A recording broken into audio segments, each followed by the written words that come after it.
Hi everybody, it's me, Andrew. I'm here at Allegory Gallery in Ligonier, Pennsylvania, and it's been a while since I've been on Facebook Live. And Today what we're going to be doing is doing a wrap-up of the fantasy stones that we started. To see those videos which are saved, just go to my profile, go to the videos section, and there should be two videos of me sitting in a similar position with kind of the same setup, so it won't look too unfamiliar. Either that, or you can go to my YouTube channel. I haven't really promoted it very much because I haven't really added it. I'll include the link in the comment section, so you can find those pretty easily. Right now what I'm going to do is I'm going to try to find my Facebook Live feed on the laptop so that I can kind of keep an eye on the comments as they're being made.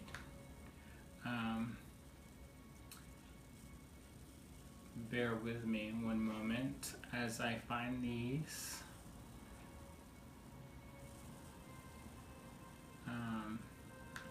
So hopefully you guys have been having a good couple months since we've last checked in. Since then, you may have noticed that the scenery has changed a little bit.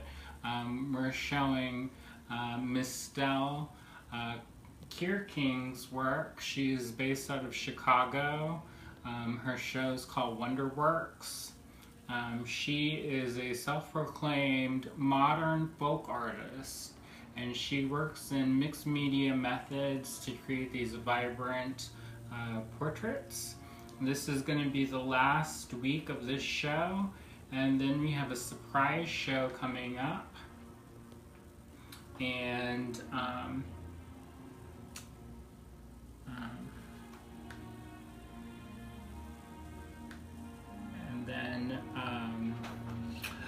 also, if you could do me a favor and go to the Allegory Gallery Facebook page, then you can see our most recent endeavor, which is helping with a fundraiser for Beads of Courage. They're such a great organization that does a lot of healing through art and with beads for children and teenagers who have faced some really horrific medical struggles with either cancer or heart treatment. And also it takes into account the family too, because sometimes those are the silent victims. So they're doing their 9th annual fundraiser for Beads of Courage. And if you go to our Facebook page, you can at the Allegory Gallery Facebook page, you can scroll down and see the page that we set up, and you can join our team or join another team, or if you're a glass bead artist, you can actually make beads and contribute them, and you can get involved with that. So if you can't find that, go to the Beads of Courage website. I believe it's beadsofcourage.org, and if you can't find that, just Google Beads of Courage.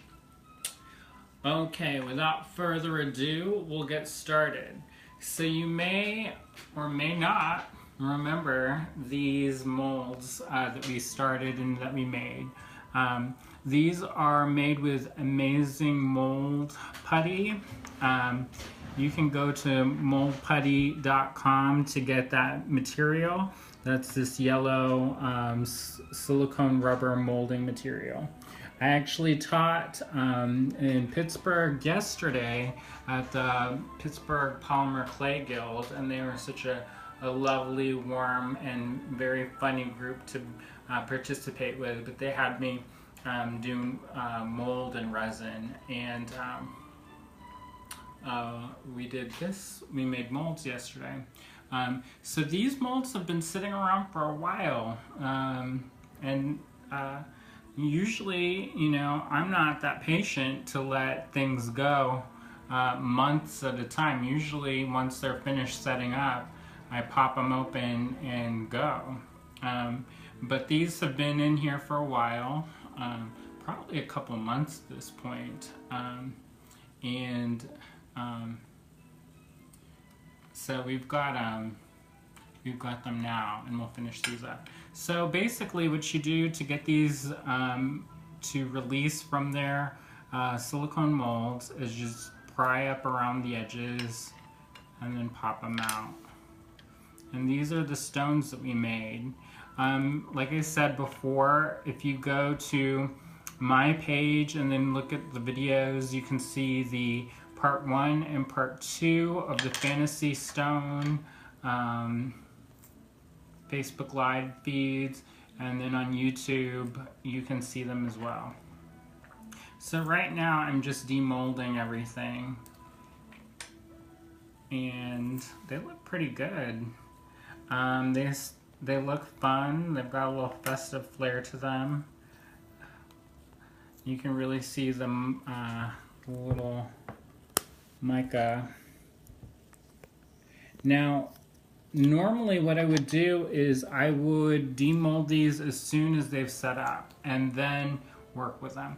And the reason being is that when you are working with the resin as it's before it's fully set up, it's a little bit softer. These have cured and they're rock hard.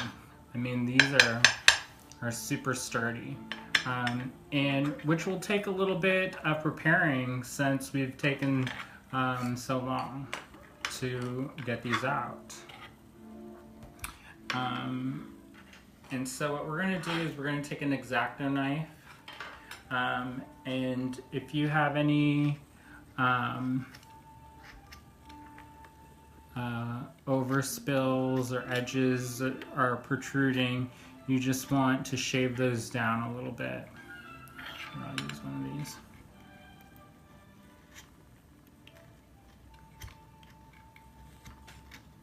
Now when these are freshly demolded and they have just set up, they carve beautifully.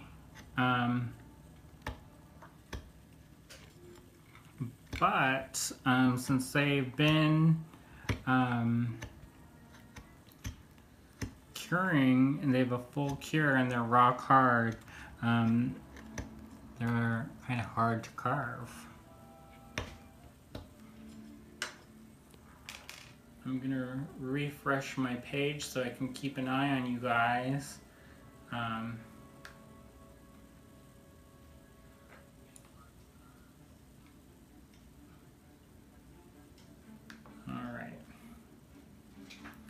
This fancy technology. Hi Wendy, hi Gerald, hi Lorelei, hi Nettie. So not too long ago I had a couple people over and I showed Nettie how to work with resin, which was fun. So I'm going to continue to shave down the edges of my Fantasy Stone. As you can tell, it's a really hard material. It's sturdy, and it's great for different applications. Now, what we're gonna do is we're gonna have a finished product that you can do a lot of different applications with.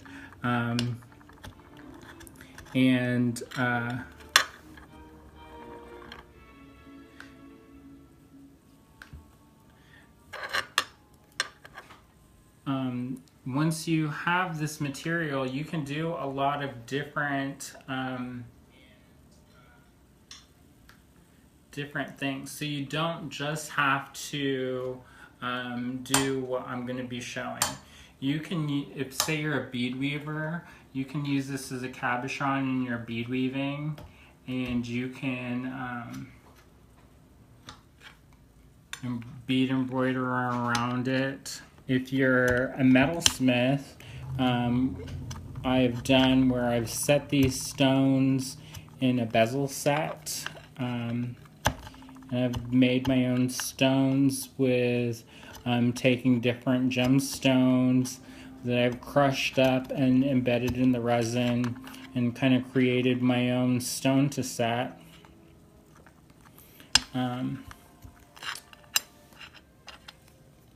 And we're just going to continue to use these or to trim them down a little bit so that they are a workable medium.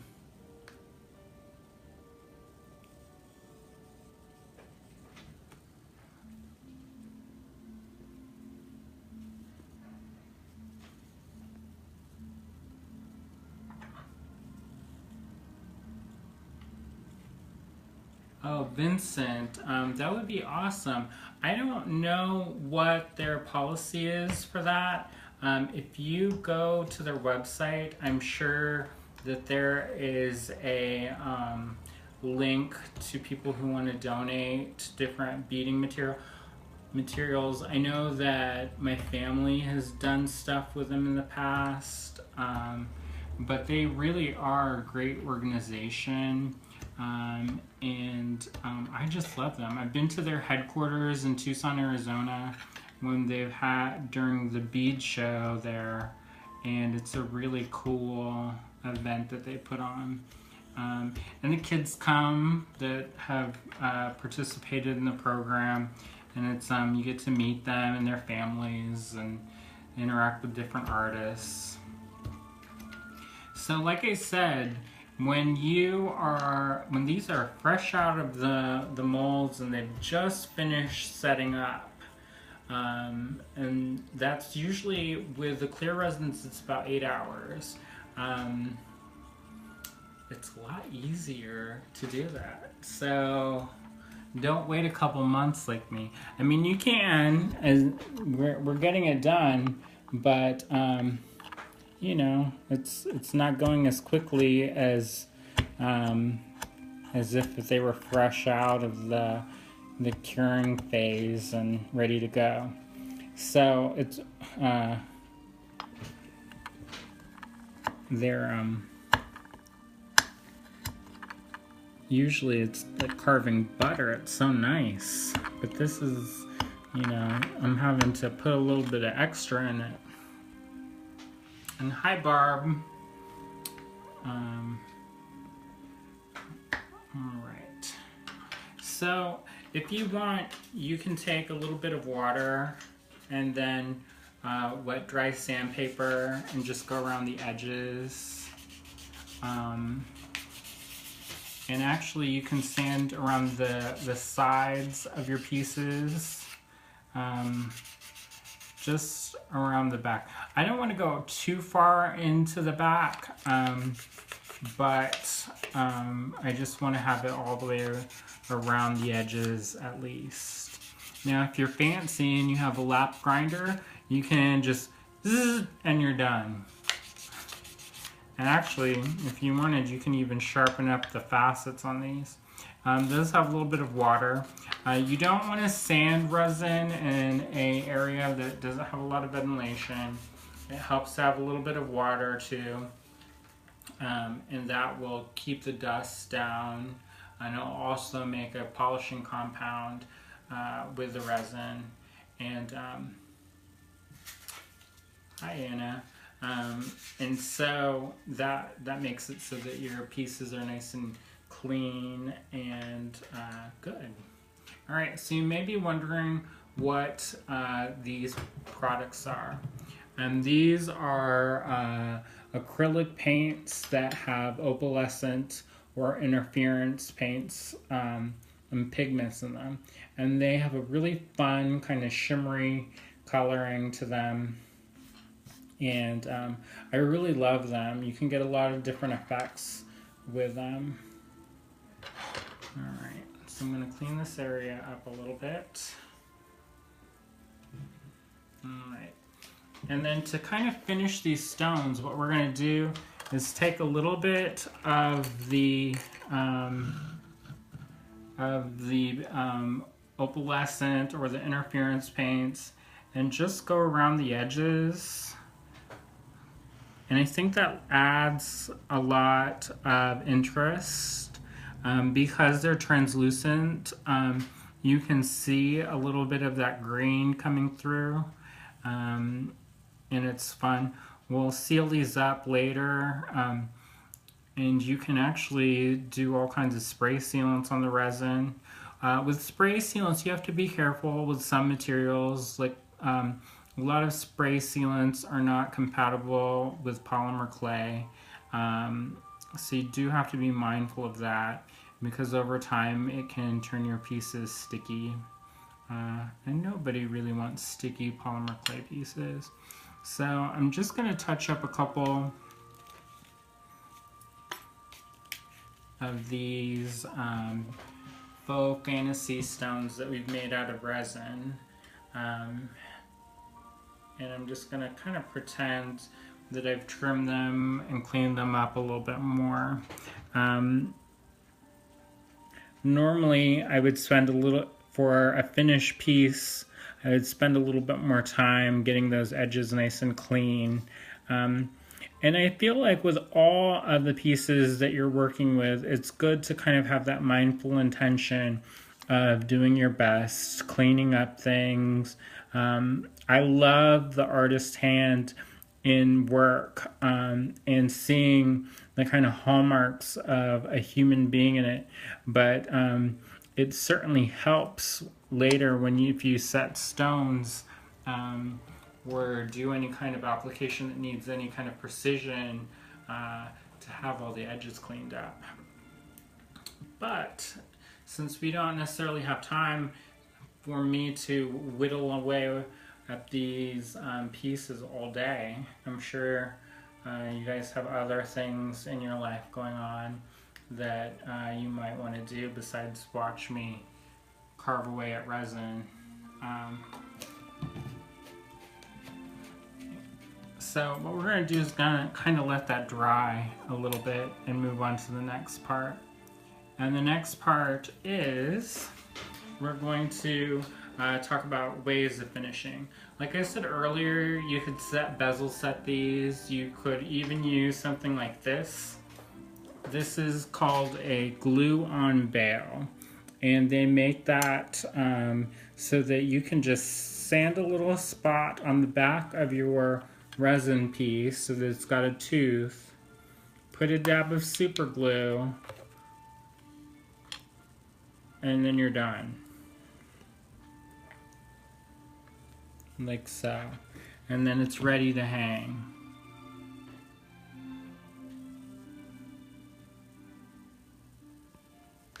Now, if you want, you can also do something a little bit different.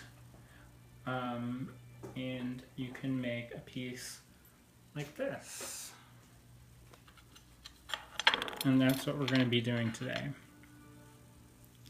Now, these guys are a little bit different. I used a different mold. I used a plastic mold to make those stones. But it's the same concept. And we're going to be making a pendant out of polymer clay. And if you wanted to, and say you didn't want to use polymer clay, if you wanted to use metal clay, you could use metal clay.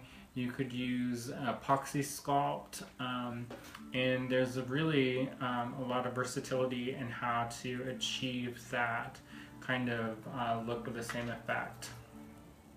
So you might be wondering why I've got a rock hanging out. I'm actually going to use this as a texture tool. I think it's fun. It's got a lot of different kind of structures to it, so it's got a lot of different textures that are really useful.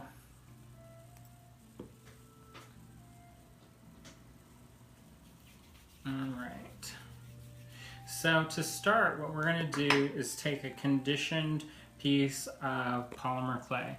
What I do, as I mentioned in one of the previous videos, is take the polymer clay and add a different color and mix that until it's uniform. When the color is uniform and there isn't a lot of striation, then you know that it's conditioned and ready to work with. I'm going to grab a piece. It's about yay big. About the size of a big grape. And what I'm going to do is I'm going to kind of turn it into a teardrop shape.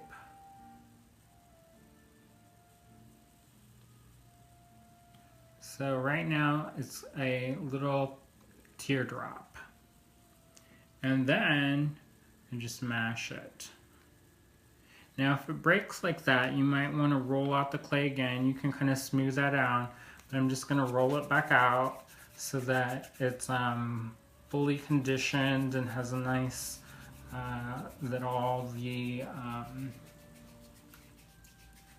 nice emulsifiers in the polymer clay are nicely evenly distributed.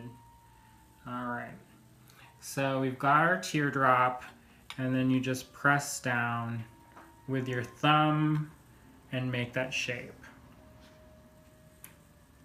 Alright, this guy should be pretty dry at this point. So, and as I said before, I just cleaned up the edges, put a little bit of pigment paints, the opalescent pigment paints, and then since this is a little bit bigger, I'm going to press that out. And then, so you kind of measure it with your eyeball and press it right now. And this does a couple different things. It allows you to have a mark of how big your stone is. It also allows you to adjust the shape. The shape that I did here is very reminiscent of the stone, the resin stone that I made. But with this guy, I might want to get a little bit more geometric. So with that, I'm just going to press the clay and kind of create a bezel out of polymer clay. Now, this is not precise at all. You can see I'm kind of just eyeballing it and playing around. And really, you can do a lot of different things. And like I said, this is a raw material. You can do anything with that. So if you don't want to work with polymer, or you don't want to have this particular stone setting, you can do whatever you want, and that's okay. So once I've got this kind of roughly the shape that I want, I go in and I take my X-Acto knife and I trim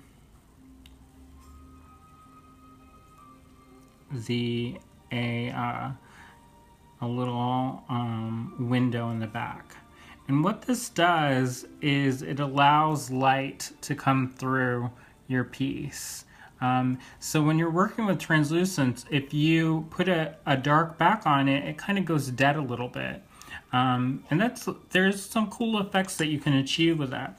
But if you open this up and create a little window, that window will allow light in and will allow you to see the light through your piece. And since there are those little pieces of foil in there and pigments, when you have light come through, they really kind of come alive and sparkle.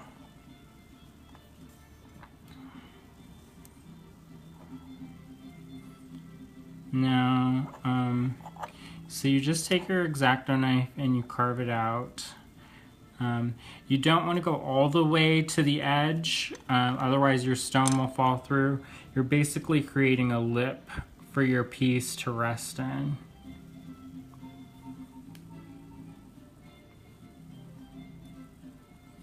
Now, like I said, if you don't want to work with polymer, you could easily do this in epoxy sculpt.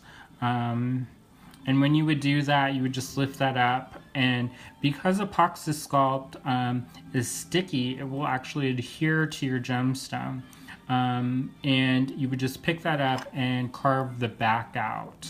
And that you can't really pick this up without kind of making a mess because the epoxy sculpt will want to stick to it. Alright, once you've got this shape and you've carved out the window on the back, you're going to pry your piece up again, and then you're going to use your rock to texture your polymer clay.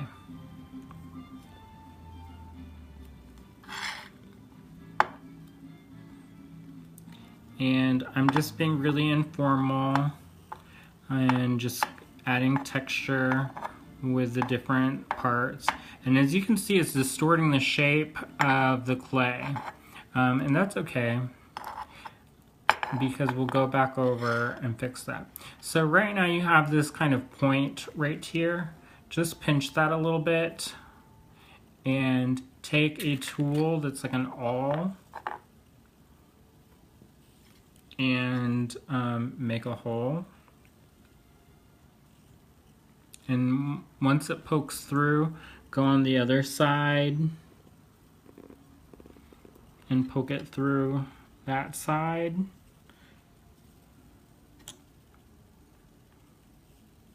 And then just rotate your awl on both sides to open up the cavity of the hole and make it larger. Now if you wanted to, you could take tubing and put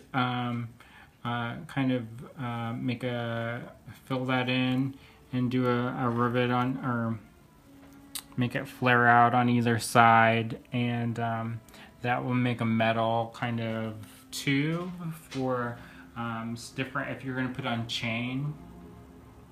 Because if the chain goes back and forth, it will kind of wear away the polymer eventually.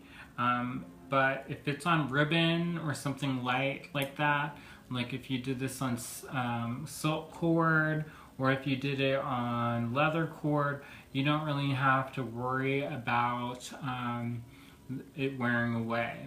But when you are putting metal to polymer and you're going to have friction like that, it can eat away at your material. So you probably want to, at the very least, take like a rivet that you would use with a crocodile and put it in on either end. They make smaller ones, and they're called eyelets, and or a long eyelet, and you can put it in there and kind of protect that hole. So we're going to put our stone back in and kind of make sure that that it still fits in. And right now I'm just kind of sharpening up some of the edges, and I can take my texture tool, this very handy dandy rock, and go in and texture it more and not have to worry about it distorting the shape too much. Alright, so what do you do after this? Well, the next step is, and usually I like to work on a tile that's a little bit smaller, so that I can pick it up and put it in the oven. And the nice thing about working on it flat is that when it bakes, it will have a very smooth, smooth back. You can kind of see that here. And you can also see the hole in profile, in case you're wondering how that would look. Alright, so you're going to pop your stone out, and normally you would take this and put it on the little tile and put it in the oven and bake it at 275 for every 1/4 of an inch thickness for 15 minutes. So I'd probably put that in the oven for about 30 minutes just to be on the safe side. Since you don't probably want to hang around for 30 minutes, I've got one that I've already baked. Now again, this is with this stone. I did the reveal of the faux fantasy stones that we made and the other parts in front of you guys, so I didn't have those to work with. So I use those, and what happens now is there's a couple decisions. What we're going to do is scuff up the edges of our resin piece.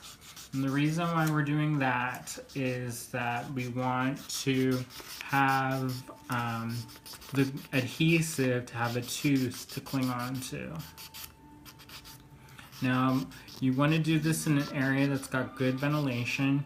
You don't want to huff any of the resin dust. Normally you would just use a little drop of water, but then you have to dry your piece off before you put any kind of adhesive.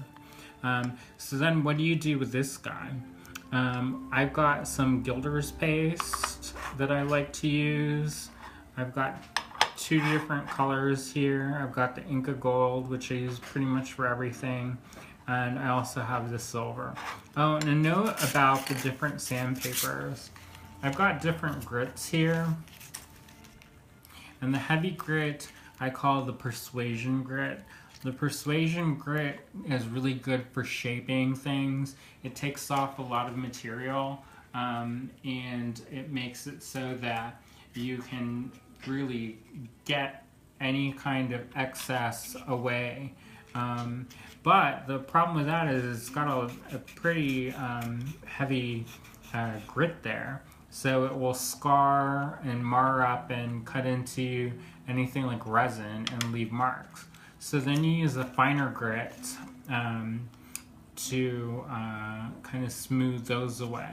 And you will want to go, the higher the number of the grit is, the finer the sandpaper is. And this is, I believe it's an 800 or a 600. It's really a good medium. It still has a little bit of a tooth, but it isn't super fine. If you happen to make a mistake in resin and say there's an air bubble, you can take and grind it down so that there's the air bubble goes away, and then take an 800, polish it up with that, and then go up to a 2000 grit, and it will have a smooth kind of satiny finish. And then you can go in with like Renaissance wax or something to kind of make it have a little bit more translucency. But I kind of like it with when it's kind of buffed with the 2000 grit. It doesn't look as quite as optic. Like when resin comes out, it kind of looks shiny and translucent, and it can almost look like a plastic, because it is plastic. But maybe that's not the look that you want to achieve, and you want something that's a little bit more matte. You just take your wet dry sandpaper, put a little bit of water, and polish it, and it will give it a kind of satiny eggshell finish. So what I'm going to do now is take the Gilder's paste and use my favorite tool, my finger, and apply that. What I'm doing is I'm just lightly going over the highlights, and by doing just the highlights, it leaves those dark recesses and brings out the detail that we added with our rock. You can go really wild with the embellishment and do stuff like alcohol inks. You can touch it up with acrylics.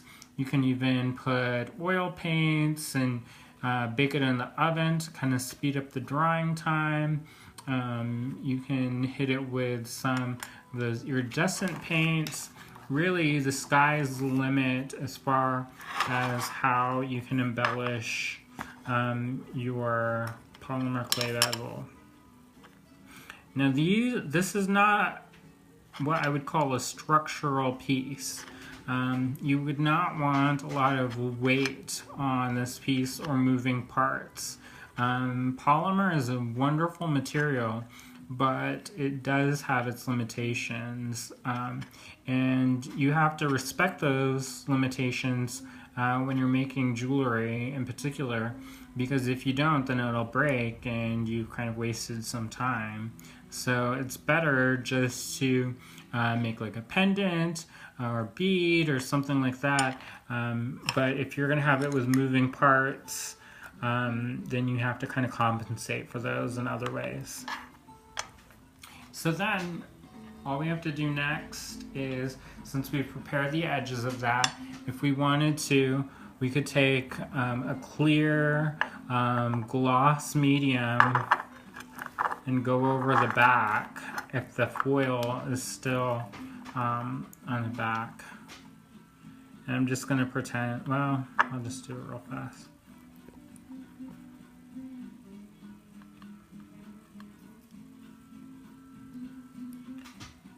So,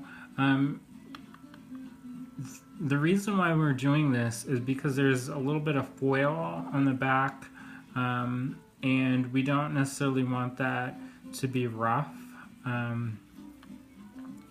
So once that dries, then we can, I'm just going to wipe it off so that we can get to the next step. But the next step is to set our stone. I like to use Loctite super glue gel. It has a nice controllability to it. I feel like with some of the other super glues, it can kind of run everywhere. You can do industrial strength adhesives if you wanted, like E6000 or E600. I can never remember which is what it actually is. Anyways, what we're gonna do is this lip that we've created, we're going to attach the adhesives to that lip and just do a little bead around the edge of that interior cavity, and then we set our stone. Now if you want this, the stone kind of sits up pretty high, which is cool in its own way. I would prefer usually to kind of knock that down maybe in half, or if to take epoxy sculpt and make a little snake or cane or tube of it and go around the edges and press that in there and then texture it. And so that way it looks more organic and like it's growing.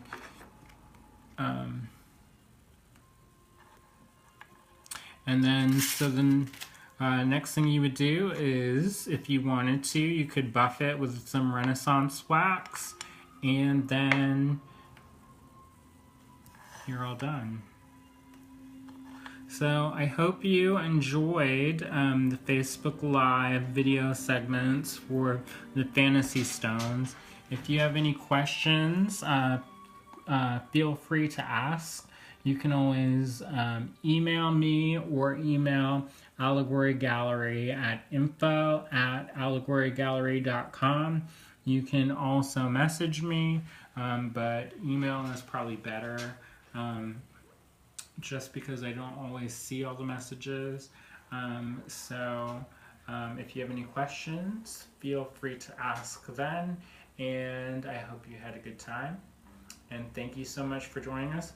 We'll be doing more Facebook Live videos in the future. Hopefully not so many months in between. And yeah, so hopefully we'll catch you then.